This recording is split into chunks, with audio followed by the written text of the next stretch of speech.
Welcome back to SoreenFish Radio. I'm so glad you could join us this week as we were talking about Sonic the Hedgehog 2. But this week is special as well. I'm very excited to have a new guest on the show for the first time, even though apparently we've been working together for a while and we've just never crossed paths. Kirk Haviland, writer for In the Seats and programmer for Blood in the Snow. Welcome, Kirk. I'm so glad you could be here. Thank you for having me on board. It's always fun to talk movies, so glad to be here. I'm glad you could join us. I think this is going to be a fun one. This week we're talking about Sonic the Hedgehog 2. After settling in Green Hills, Sonic is eager to prove that he has what it takes to be a true hero. His test comes when Dr. Robotnik returns with a new partner, Knuckles, in search of a mystical emerald that has the power to destroy civilizations. Sonic teams up with his own sidekick, Tails, and together they embark on a globe-trotting journey to find the emerald before it falls into the wrong hands. And as always, this podcast is rated S for spoilers, so all bets are off. But Kirk, Good to know. Yeah, just so you know in advance. Yep. Kirk, what did you think of Sonic 2? I think the one thing I'll preface thing with Sonic 2 is that it's really going to come down to what you thought of the first Sonic film. For people that weren't a fan of the first Sonic film, this isn't going to convert anybody new. Like it's not going to be converting new people. But for those who enjoyed the first Sonic, like I did, I thought it was a very good follow-up because it doesn't actually retread a lot of the original story. It actually is more of a continuation than a retread, and so many, especially when it comes to films aimed at kids, the sequels are just rehashes and retreads of the in some way of the original story, and it's a road easily fallen into. Whereas I thought there was a lot of new areas that they explored in this film, for better or for worse. So I gave it props because I think it has the Sonic story with all the games, the actual story of the character Sonic with all the games has there's a lot of different stories and a lot of different avenues to already built in that you can explore. And I think they were very smart to lean into that.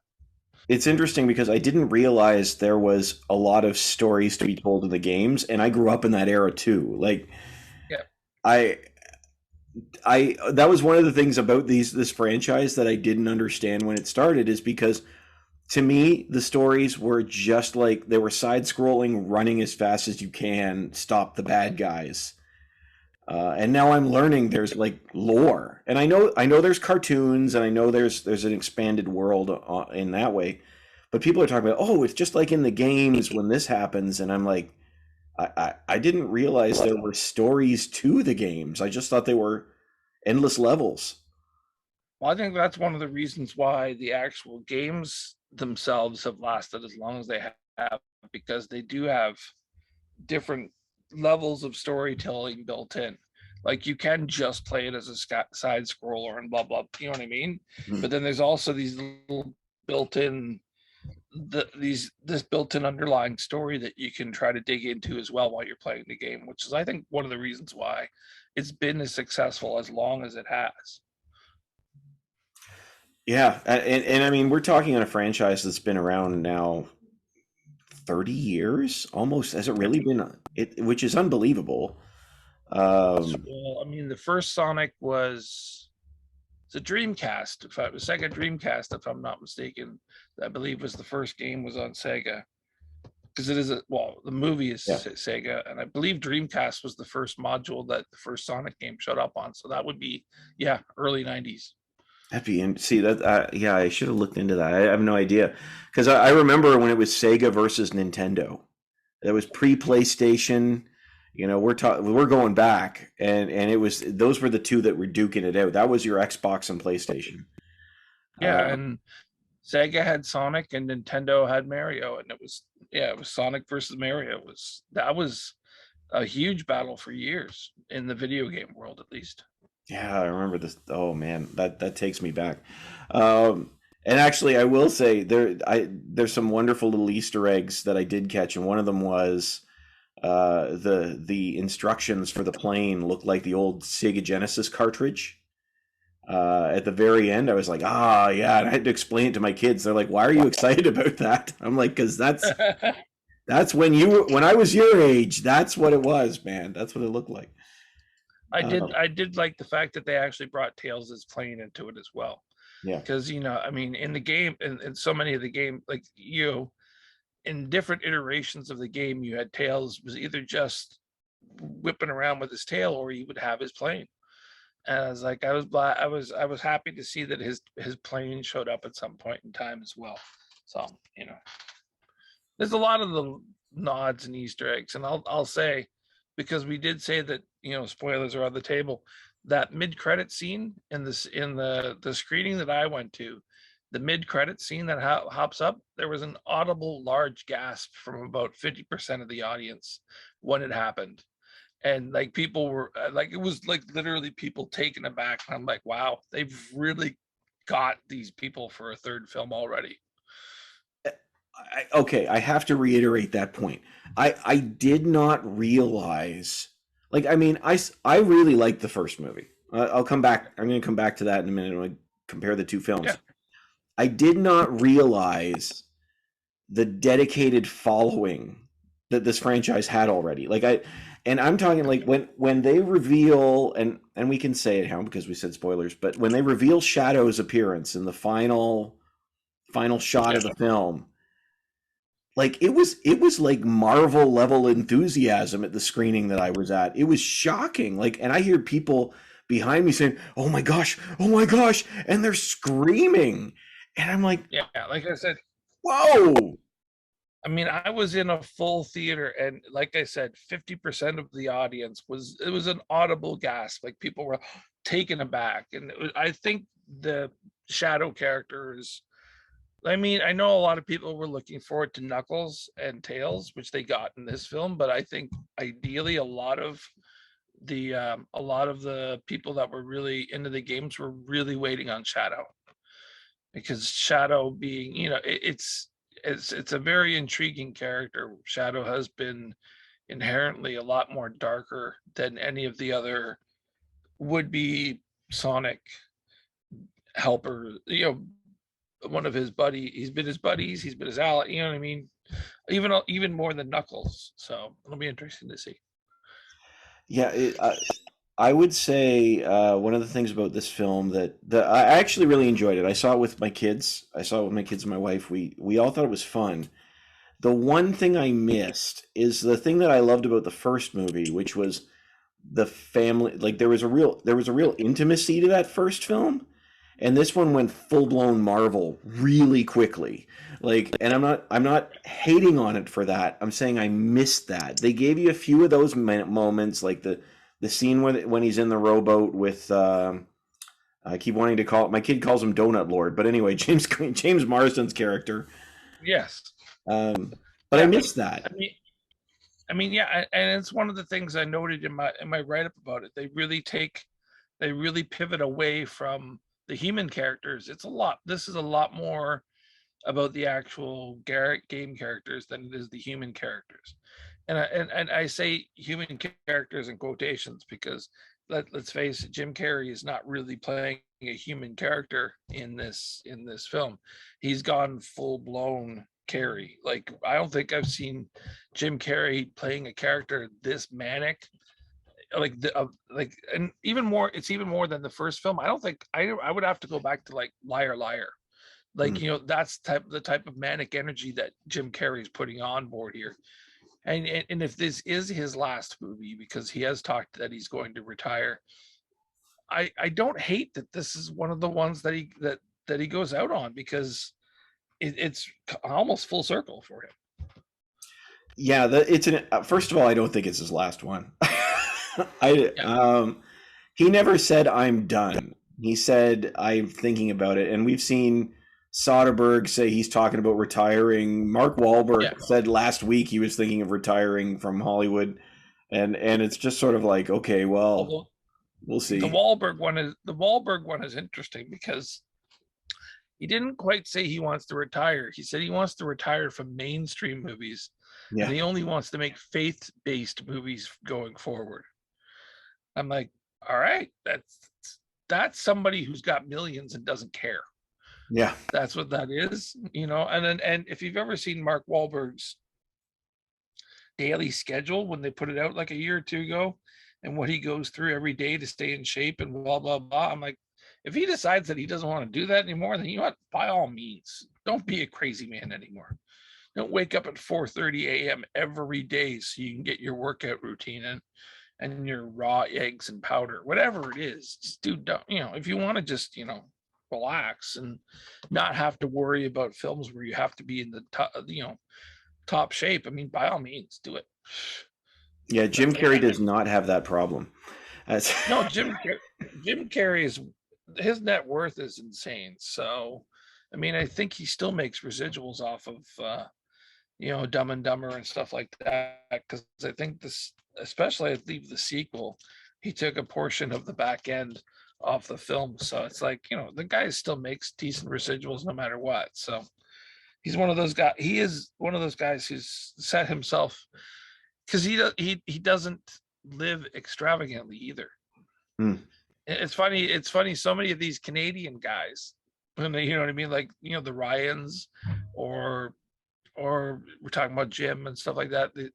You don't hear them about being so extravagant with their money, and it's just kind of like, I don't know if it's more of a Canadian thing, but they just tend to be more modest with their money, and they kind of spend it. They don't seem to have these issues that, you know, they're running through their money like it's water. Yeah. Yeah, it's true. Um, but all having said that, I don't think he's done. But I do think he may take a break, Yeah, and I think that I think he's just going to get highly selective, is what I think is going to happen. And I mean, it's not to say he has been overly active over the last couple of years, but I think he might even get more selective now and just only really do the things that he kind of wants to do. And I think you could look at this movie and see that he's having fun. yeah, that's how I felt about it. I felt like this was a film. I felt like everybody was having fun with it. It wasn't a film that we're going to see in any awards talk ever for but it's just like, this is a true video game film. Like Yeah. you hit it on the head when you said this leans more. This feels more like a video game. The first one felt more like a lost child, adopted parent drama. Well, I use the term drama loosely, but you know what I mean. Yeah. But that was one of the things that I was thinking about with this. I mean, this is I think it's fair to say this is a very successful franchise at this point.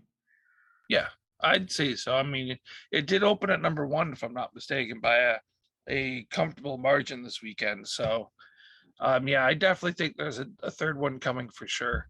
I think, and the one thing that this film had over its predecessor right away is that they had finally nailed the character from the first film. You remember the controversy Yes. when they tried to come out to the first film and they released that first design of Sonic, and people just lost their shit, because it was an awful design. It really was. But they knew coming into the second film that they'd already nailed the design, because so many people praised the remodel that they knew what their look was going to look like. So I think knowing that and having nailed that just kind of opened the door for them to kind of just go a lot more CGI driven in this story. That's just naturally what I think happened. But you know, having said that, though, I mean, we've seen for the last 30 years, literally 30 years, video game films fail. There are a few exceptions, but they fail. Yep. I mean, of course, the most notorious one, and this is 40 years ago almost, is the Super Mario Brothers, which was just, you know, embarrassing to everyone. Well, I'd say the old Double Dragon that came out the year after that one. I forgot about that one. Oh, yeah, that's not a good movie. But you're right. Video games have struggled for the longest time in being upgraded for, you know, movie consumption. I mean, You can even look at the last Mortal Kombat that came out. Was it 2021? Yeah, it was last year. Last year, yeah.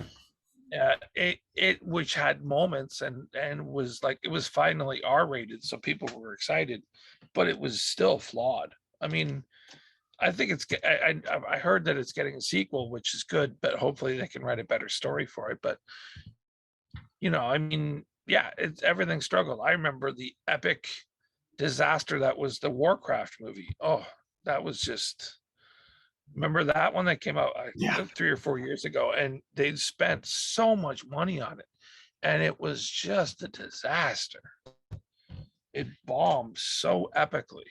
I mean, I believe there was worse than that. When John Carter came out, which I think was one of the worst bombs of Oh, the last 10 years. I think Warcraft was right up there with it. But yeah, I don't know why. I just think they've been picking a lot of the wrong. There's been things that they've done. They've picked they've either been focusing on wrong titles that don't have enough mythology to withhold a story, or they've just adapted. They've picked the wrong things to adapt about the video game. Like, they focused on the wrong thing that makes it work. And I don't think a game that, like Warcraft, where it's so community and online driven, was a film that should have been attempted in the first place, to be honest with you. It's more of a online community game than it is something with a traditional backstory. So I don't even know why they attempted Warcraft, but I digress. because it's a noticeable IP. That's why. Yeah. But see, it's interesting that you say that, because I've been trying to figure this out too. Why? Why do they fail?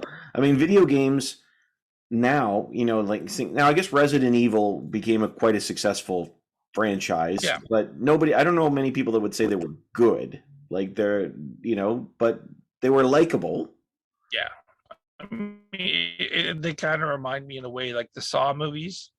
Yeah. With the Resident Evil movies, where the first movie was passable, it was decent, and then they just kind of got worse as they went along. That's my feeling when it comes to the Yeah. Saw movies. I like the first Saw movie quite a bit. The second movie is okay. I think I gave up around the third or fourth movie because I just couldn't take it anymore. Well, Just and got you so said, preposterous. Yeah. you Go said ahead. before. No, sorry. You said before, though, you're doing the same thing. Like in this film, they've expanded it, gone a different direction. They've given you something a little different. But it is funny to me that this one has seemed to work. Now, again, Sonic 3, 4 could be increasingly bad just like that, because you lose what was making it work, and that's why I really think what made it work was the soul of the relationships in the first film. It wasn't a globe-trotting adventure. It was about Green Hills, and it never left Green Hills. But this one, I think it's interesting that you hit on adapting the wrong things about other films. Maybe that's the issue. With Mortal Kombat, I don't know what you would like. Again, people tell me there's stories. I've played many of the games. There's kind of a story, but it's really just about the matches. So they give you the matches in this one. They give you the characters you want. You get, Sub-Zero. You get Scorpion. But it still feels like it's lacking something. But I'm wondering if in this one it's that they focused on the identity of the character, gave him a personality. Yeah, I mean, I think the other thing that helps really well with this franchise too, starts behind the camera, because Ben Schwartz, who does the voice of Sonic, like petitioned to be the voice of Sonic. I mean, there's an interview out there. I can't remember which website did which website it is, but there's an interview out there where they had him on a Zoom setup, and he was literally pulling out his old Sega Sonic cartridges and showing them off on camera. So if you've got somebody who's in part of the creative process, who's that invested in the IP, it always helps. And maybe that's part of the reason why some of these other films don't work, because you get directors that just want to direct a film that aren't invested in the IP as it is. I mean, people arguably say to this day that for Marvel films, Guardians of the Galaxy is one of their favorite films.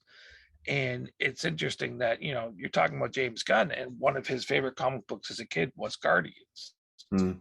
So he already had a big investment in those characters. So, I mean, obviously, I think when it comes down to it with these type of films, also, I think what's happening behind the excuse me, what's happening behind the camera and their level of investment that they're bringing to the actual project also says a lot. Yeah, that's true. It's funny though, because even then you can have people that are passionate about it and still not connect with their audience. You know, and I think of and this is juking away a little bit from video game films, but I think of Kevin Smith and his Masters of the Universe, which I thought was great, but there were a lot of people online that didn't like it. But I didn't understand why, other than because here was somebody who was so passionate about it, and hit the right notes. I thought he hit the right notes. But but the fans were like, that's not what I wanted. It's really interesting, the relationship between fan and fandom. Yes. They want their stuff, but they don't want you to change it. And I think inherently that's another thing that Sonic has actually had in its favor, is that there haven't really been a lot of adaptations of Sonic, and there hasn't been any theatrical. So this is the first you're getting. So in 10 to 15 years down the road, if they decide, oh, we're going to reboot the series, then everything's going to be related back to this first one. It'll be interesting to see what the reactions are at that point in time. But no, I see your point exactly. It's fandom in the 21st century is very tricky. It's very tricky to navigate. There's a lot of fan bases out there that are being called toxic just because of how overly invested some of their fans are. Yeah, it's true. It's true. And I don't know, but I mean, again, I actually thought the film was a ton of fun. I had a blast. My kids loved it. My kid has been, my 7-year-old might think it's the greatest film ever made. But we haven't. I'm going to work on that. But that's the exact response that you want. I mean, you know, if you know, I mean, it may drive you crazy in a couple of months when it gets released on video, but you know, I mean, if kids are going to love it and revere it that much, then yeah, that's exactly what they want. What you should be getting out of this type of film. I mean, and again, just to go back to specifically the film, I think it's a little too long. I think it was about an hour and 45, an hour and 50 minutes. So some kids are going to have problems with it just because of length and because kids are kids. But I really liked that they kept the original voice actress that does Tails. Yeah. That really helped continuity wise. I liked Idris Elba's performance as Knuckles. I really liked the whole Knuckles storyline a lot because it proves that through the course of the film, you're getting this thing where it's kind of telling off this story to the younger generation that even though you don't like somebody, you may get off on the wrong foot with somebody at first, or you may not like them at first. You can always, you know, build a relationship with somebody, you know what I mean? Just because you're working together towards a common goal. So, I mean, I like that. The fact that him and Knuckles start off as adversaries, but quickly start to realize that there's more in common between the two of them than there is against each other. So, yeah, I thought Idris. I'm sorry. Go ahead. No, go ahead. I was going to say I thought Idris Elba in this was the star of the movie.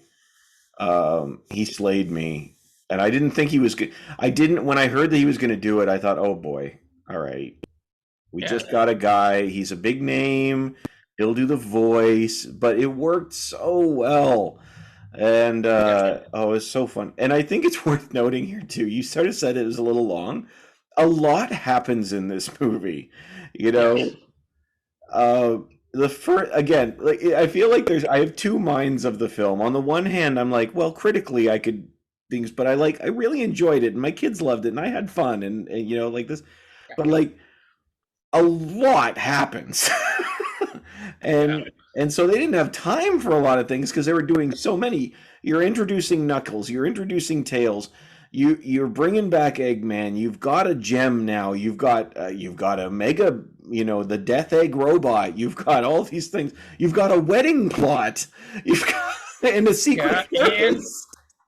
and on top of that, you're bringing Supersonic into the mix, which they also do.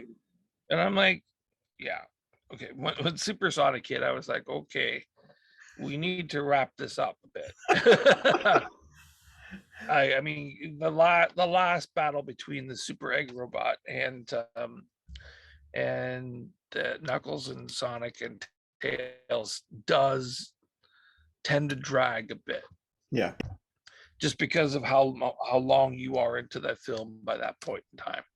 I don't think it's necessarily because of the way that it's shot or anything. I think it's an hour and 25 minutes, an hour and 30 minutes into the film before you even get to that fight. And it's like, yeah, by that point in time, you're like, and it's a long, it's a decently timed, drawn out fight, because beating the robot shouldn't be that easy. I get that, but that point in time, I was like, yeah, okay, you know what, we can start to go now. yeah, yeah. It's true. I It's mean, true. it again, and yes, people are gonna watch the obvious comparisons to like Raiders of the Lost Ark and stuff like this, Tomb Raider and stuff like that, are gonna come into play, and I get that too.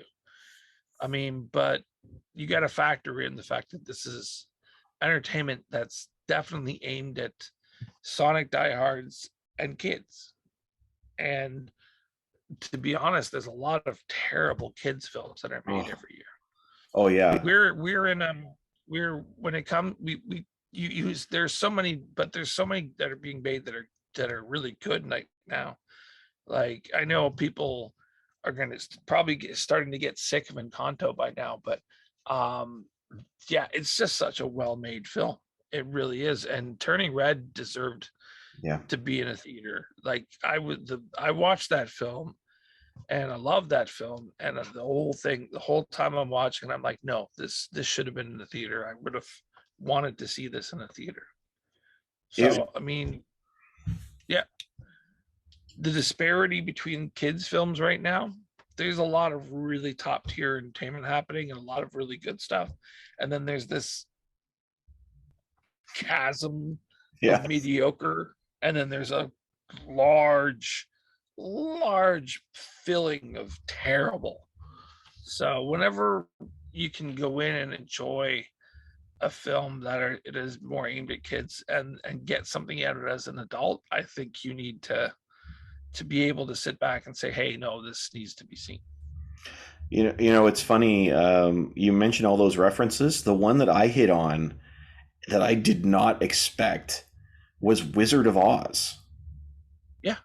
This film was very Wizard of Oz to me in some ways, and I mean,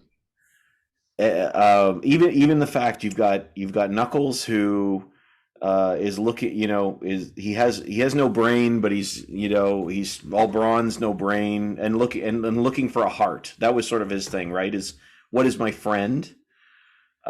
Tails is very, very intelligent, looking for courage. Yeah. And then, of course, they're going for a giant green emerald, so that helps. Yeah.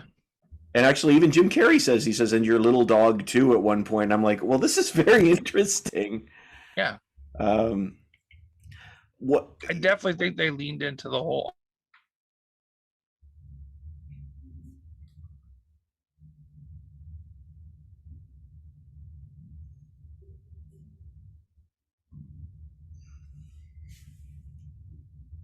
Kirk, did I lose you?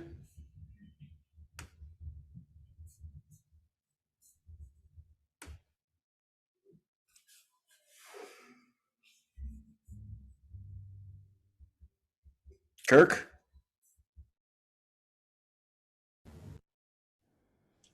Whoa. Did I lose you? Did you? Hey, There you are. No, you lost me. I was just talking, and then all of a sudden you froze. Oh crap! Well, I hope the recording is working. Then it was recording again. I don't know what happened there. That was weird. What Uh, was the last? Where was the last thing you heard of mine? I Because definitely. I was still talking, You said I and I noticed. definitely hope that, or I definitely think they leaned into the hole, and then that was it. Oh, okay. So apparently Zoom doesn't like the Wizard of Oz. It's not a fan. Um, Yeah, but I said to you to your point, I was saying yes, they definitely do. They definitely do lean into Wizard of Oz, but they don't. But it's not a ripoff or like a complete retelling of Wizard of Oz. They kind of homage it, and I mean, like they're inspired by it, as opposed to just trying to remake it. yeah. And I mean, that's what cinema is. I mean, you watch other cinema, you're inspired by it. I mean, Tarantino has made an entire career out of being inspired and interpreting and paying homages to films that he grew up and surrounded by. And I know it's overstated, but in my opinion, Tarantino's probably one of the new millennium's greatest filmmakers out there right now. So I mean, you can't really. Yes, the point being that I'm trying to make, and I'm rambling a bit, but being inspired by the past is great. Just don't try to rehash the past so many times. And I think it works well in this film. And the homages to Wizard of Oz work well because they're not trying to remake the entire story. They're just trying to, give a creative spin on it. Yeah. I have to say, Kirk, I'm a little offended that you would suggest that Quentin Tarantino references pop culture in any way. That's just I can't even. It's not even pop culture though. I mean, he makes things into pop culture, which is the scary part. It's true. He goes back and finds this stuff in the past and he brings it into the pop culture. I mean, the only other filmmaker out there right now who does it as effectively as Tarantino is James Gunn. Yeah. And I think it's just because the pair of them, the one thing that they have in common is their encyclopedic knowledge of not just cinema but music. And music plays such a big difference too. So yeah, but we've kind of spun off a bit, but yeah. Sure. In Sonic's case though, I mean, like I again, the film works because they pay attention to the relationships between the characters, even though they're not human characters. I think that is what struck me as well, is that the way that the whole relationship between Knuckles and Sonic progresses. I mean, and I think us as adults watching that film can clearly tell and clearly see what Robotnik is doing with Knuckles. And the betrayal is coming. But Knuckles as a character is so naturally naive because he's more brawn than he is brain, and he's so naturally trusting because Robotnik and Sonic are foes. He naturally wants to side with the foe of his foe, but so over time he starts to put things together. I mean, it's an interesting dynamic because like I said, what's coming as the audience, but to see how Knuckles reacts to it is what you're waiting for. One of the things I wanted to ask you about, Kirk, too, is what you thought of Yes. Sonic's journey in this movie. We talked a little bit about Knuckles' journey, a little bit about Knuckles. It's interesting. He starts off looking to be a hero. How do you think that sort of evolves? Well, he's trying to force himself into being a hero at the beginning of the film. Like he's looking for opportunities, and I like the speech in the rowboat because it makes sense. I mean, is it Spider-Man being retold again? Like, is it the Spider-Man origin story pretty much being retold again? Sure, there's a lot of Spider-Man and the Uncle Ben speech and stuff like that mixed into this film. I'm not gonna lie, but it works organically, and I think in in general, when it comes to cinema, I think one of the best storytelling tools that filmmakers have, if it's done right, is a traditional coming of age story where you can see a character growing up, like coming to realizations and kind of growing up on screen. I mean, I don't even have to go that far. Like Licorice Pizza last year is one of my that was a fantastic film, and it's a coming of age tale. So this is Sonic's coming of age, and I think it works well because it's not a story that's just it's not just skirted through the film. I think you see in the film Sonic fail, and then you see him learning from his mistakes.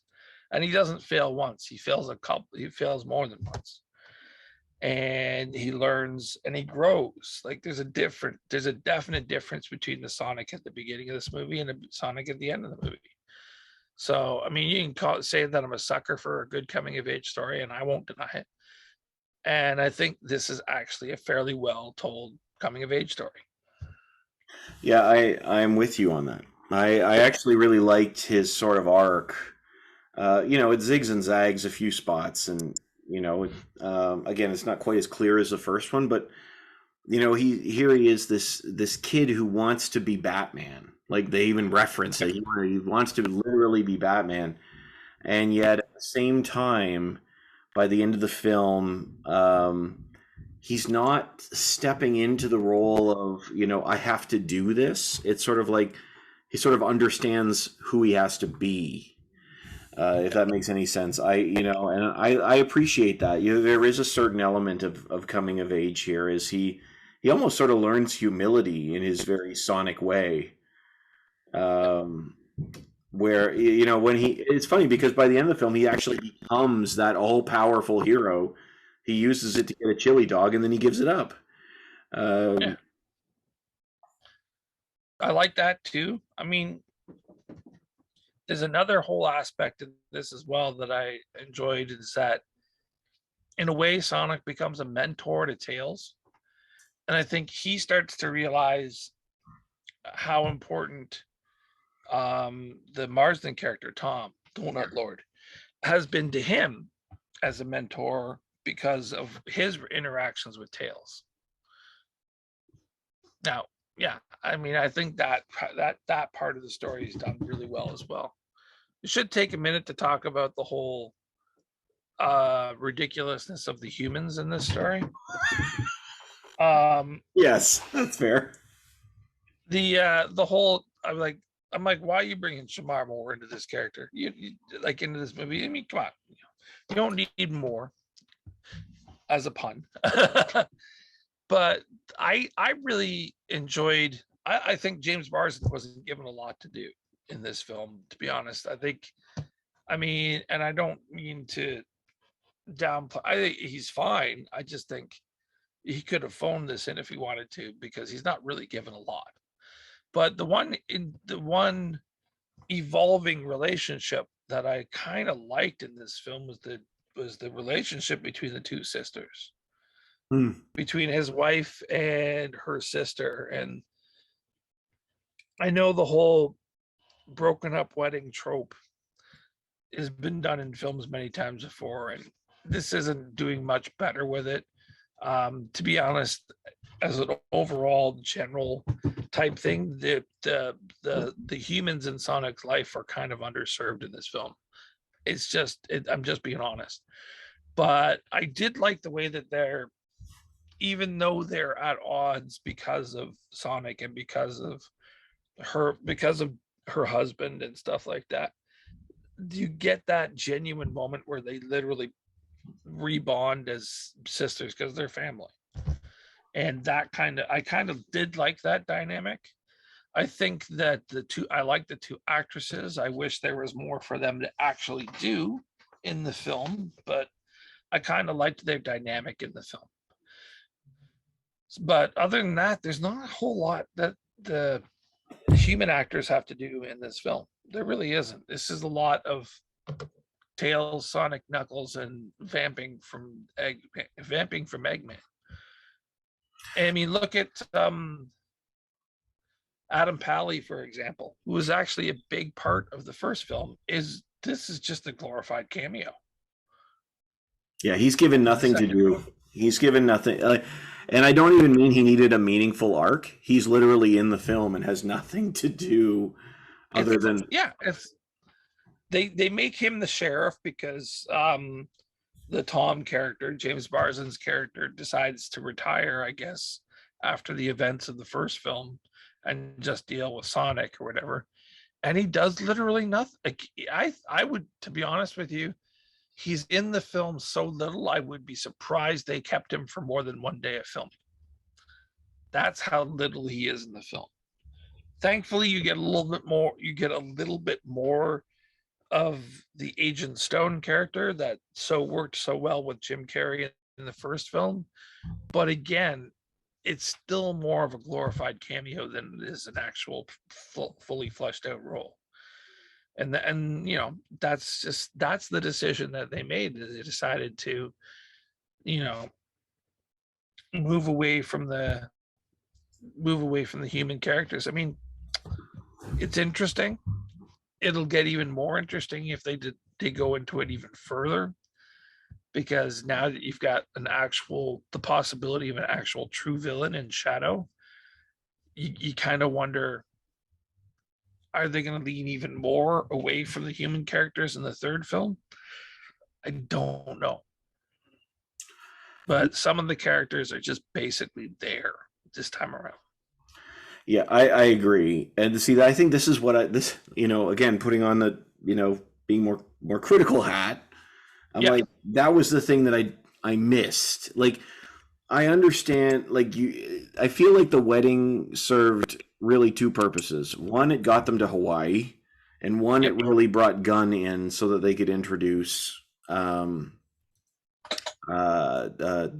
Shadow more easily at the end of the film, even though they were already existing. Yeah. So they can Winter Soldier in.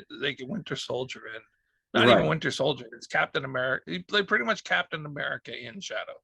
Yeah. And that's the one thing I find will be interesting is for the third film is that they go on the Captain America route, that he's been in ice for 50 years and it's like, or on ice or whatever. And it's going to be interesting to see how, because they're clearly setting up some sort of military cover-up / espionage type film for the third film.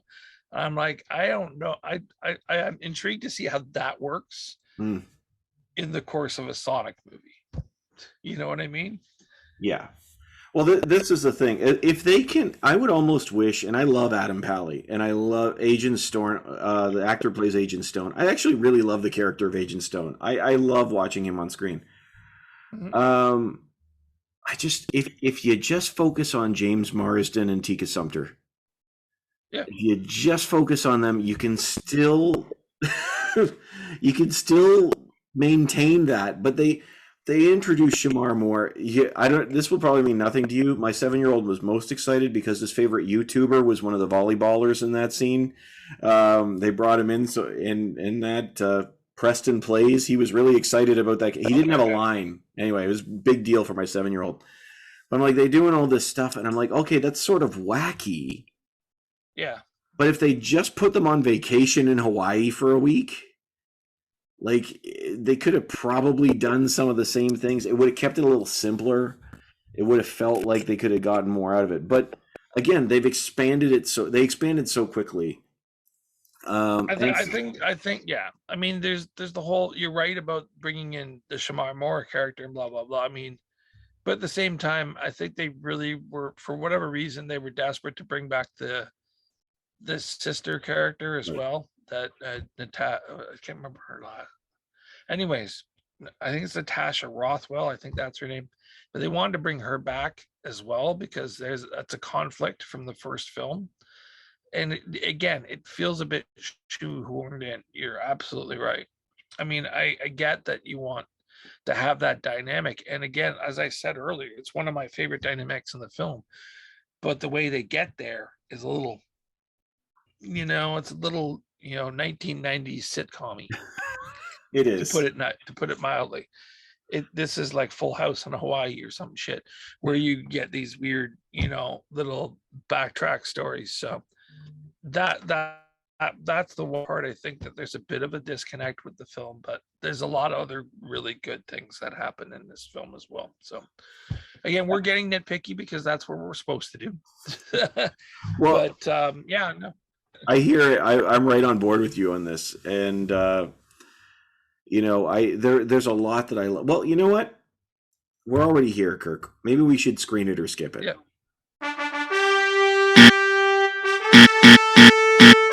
Sonic the Hedgehog 2, screen it or skip it. Oh, I definitely think this is something that you should be able to take your kids to and have a good time with. Even if you don't have kids, I think there's enough in here that you can enjoy it. I'm saying is it as magical, or is it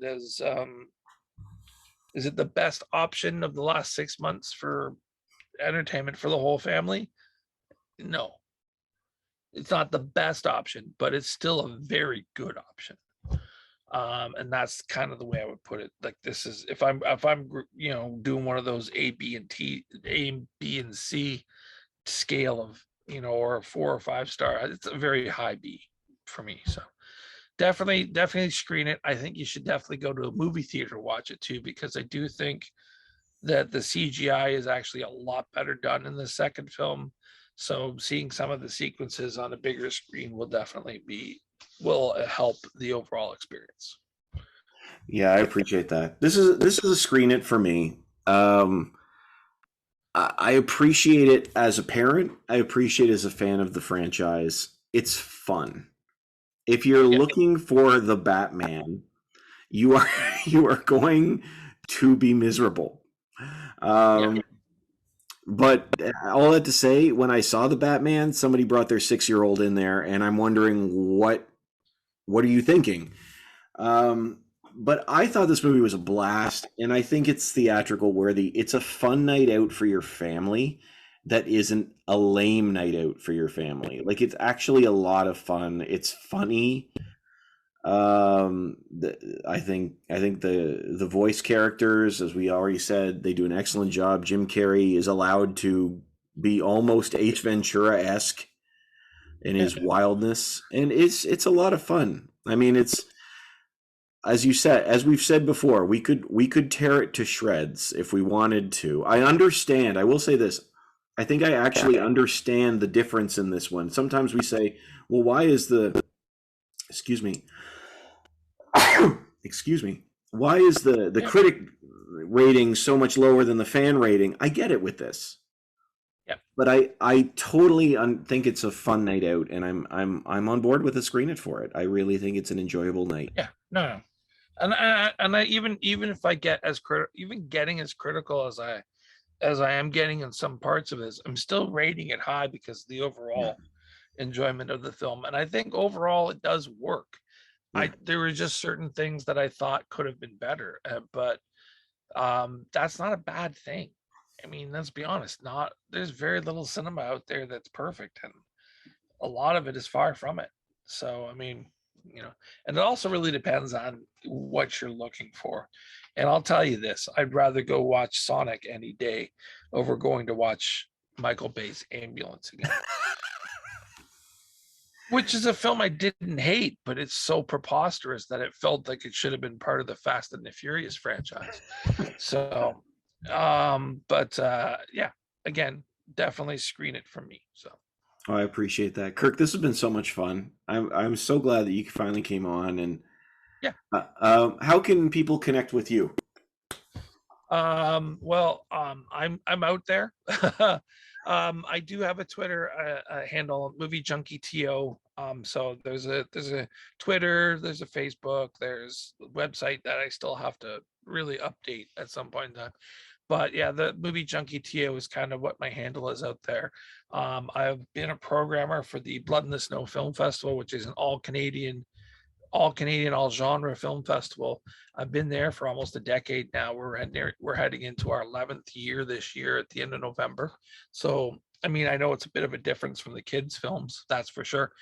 But if you want to check anything out with regards to that, that is BloodinTheSnow.ca. Yeah, that's kind of it. Other than that, I mean, obviously I do writing for in the seats. Technically, our founder and boss there, Dave, has me on the Disney beat, so I do a lot of Disney Plus and stuff like that coverage. So I do a lot of more of this type of stuff for them. So you see me out there as well. Awesome. Thanks so much. And for you at home, a reminder, you can find us wherever podcasts are available. And if you go to the podcast page on SoreenFish.net, you can download Fishing for More, some small group questions to help you get the conversation started about Sonic 2 with people that you see the film with, if you so would like. But again, Kirk, this has been so much fun. You're welcome back anytime. Thank you. Great. Yeah, it's been fun. I'd like to come back whenever you want. Absolutely. I will have you back. This has been great. For you at home, we started the conversation. This was SoreenFish.